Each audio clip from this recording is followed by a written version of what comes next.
Baik anak-anak, kali ini Pak bahas enzim. Pembahasan kali ini Pak bagi menjadi 3. 1. Fungsi enzim. 2. Cara kerja enzim. Dan yang 3. Sifat enzim. 1. Fungsi enzim.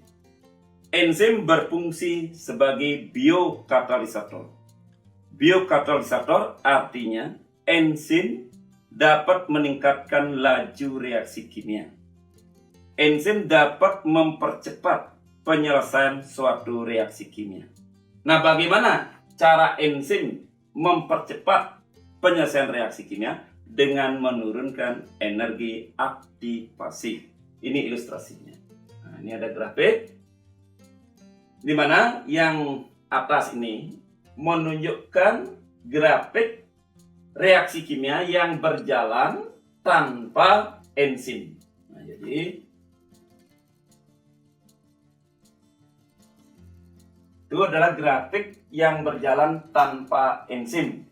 Sedangkan yang di bawah adalah reaksi kimia yang dibantu dengan enzim. Nah, di sini jelas sekali perbedaannya.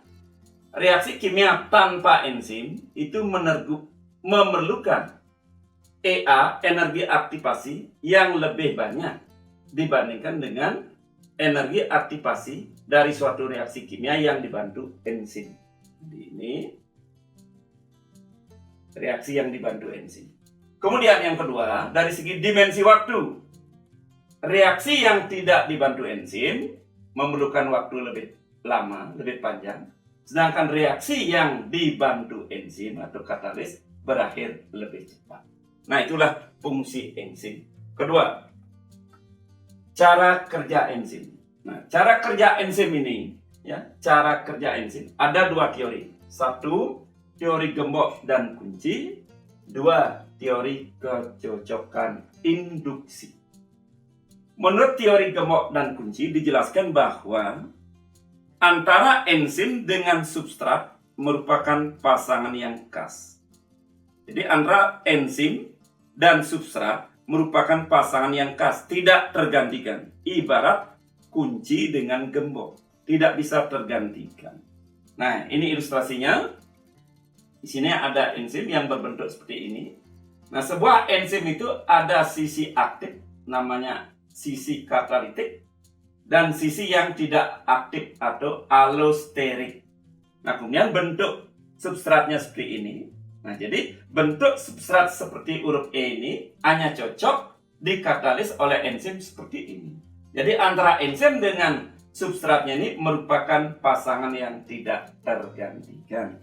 Nah, itulah menurut teori gembok dengan kunci. Nah, kalau dilanjutkan reaksi ini, maka enzim dan substrat akan membentuk kompleks enzim substrat. Selanjutnya akan terbentuk produk atau hasil. Nah, enzim kembali tetap seperti semula. Kita ulang. Bentuk sisi aktif enzim ini merupakan pasangan yang khas, tidak tergantikan dengan bentuk substrat yang dikatalisis. Jadi bentuk sisi aktif enzim ini merupakan pasangan yang khas dengan bentuk substrat yang dikatalis. Itulah teori gembok dan kunci.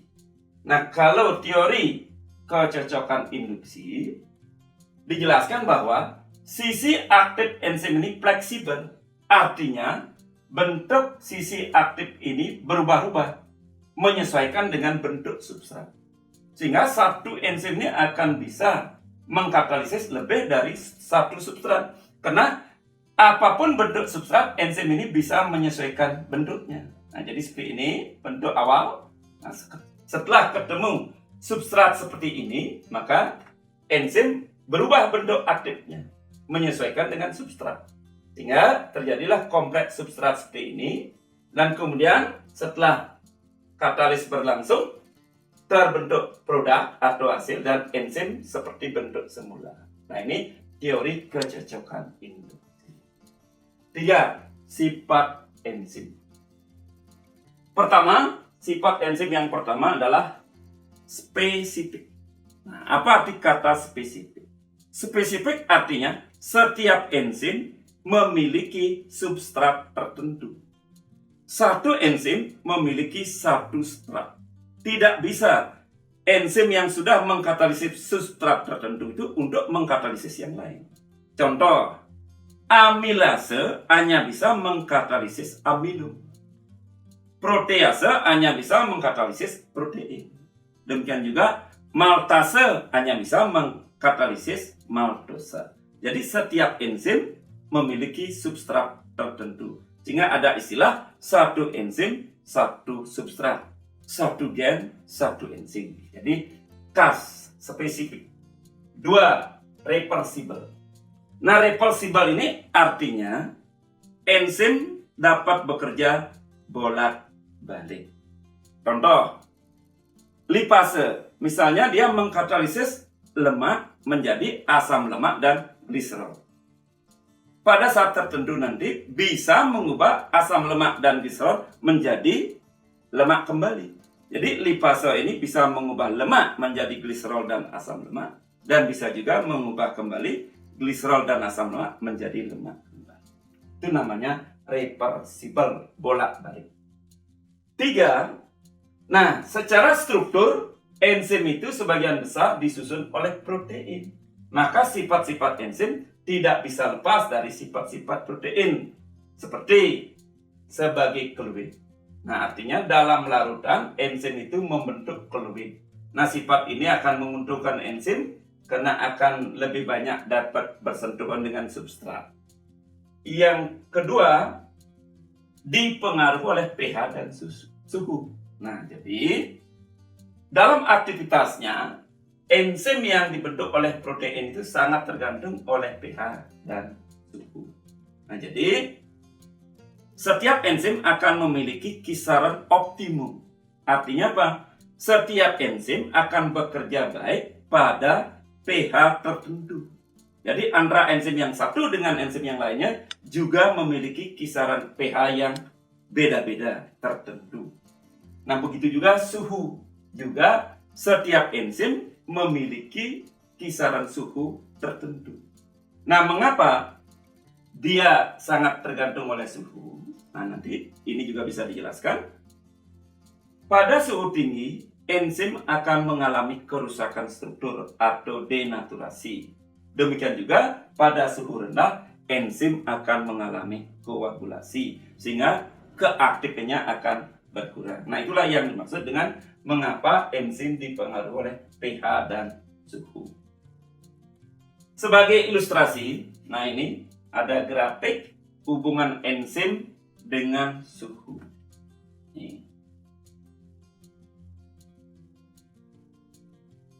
Ini menunjukkan grafik pada kebanyakan enzim-enzim yang bekerja pada tubuh manusia, di mana kisaran suhu ada 0, di sini 50.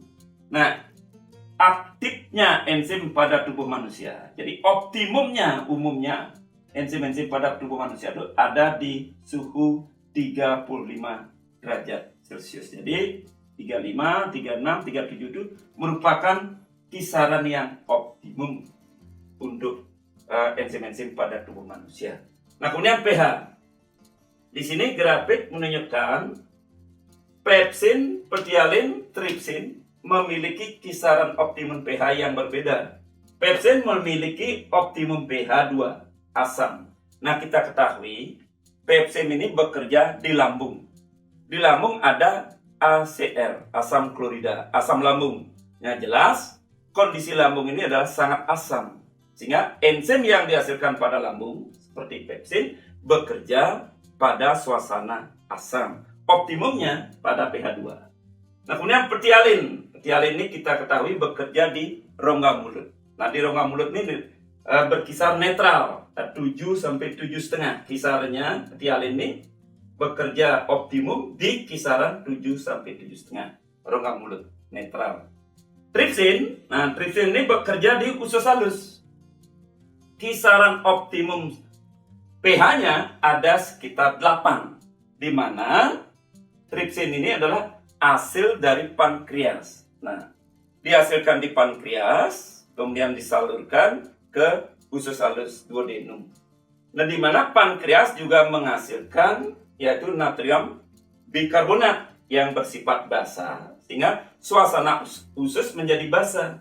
Tripsin bekerja pada kisaran pH basa, itu 8. Nah, itulah ilustrasi bahwa enzim dalam beraktivitas dipengaruhi oleh pH dan suhu.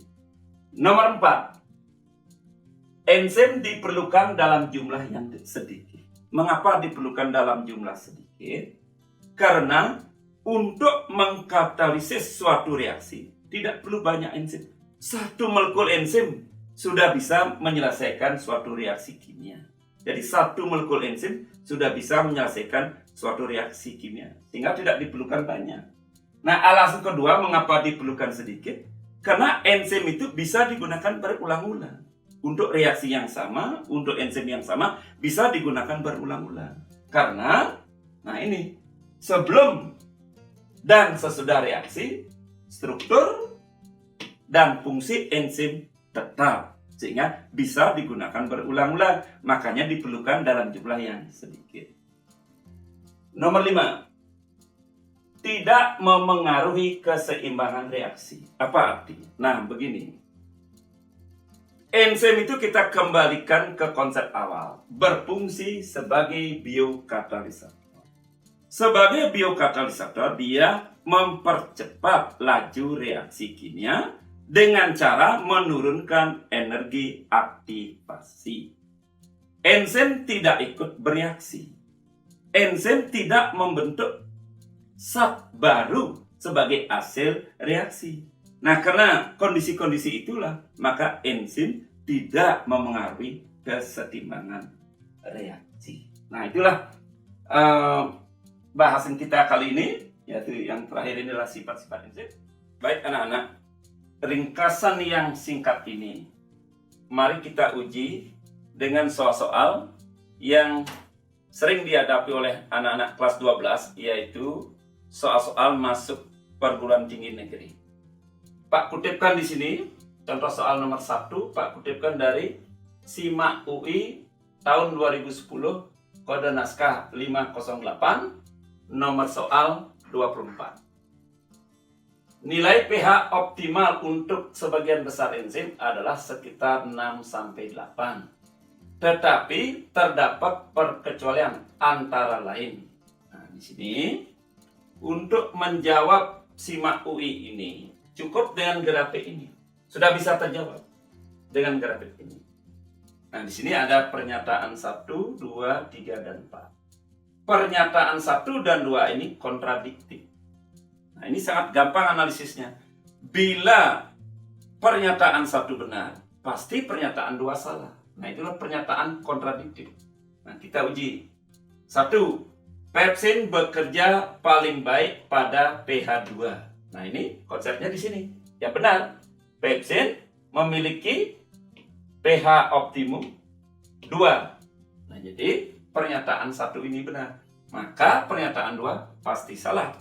Jadi 1 benar, 2 salah. Nah, dalam pilihan ganda kompleks, kalau 1 benar, 2 salah, maka yang benar adalah 1, 3. Karena ada pilihan 1, 3, 4. Nah, jadi jawab yang benar adalah 1, 3.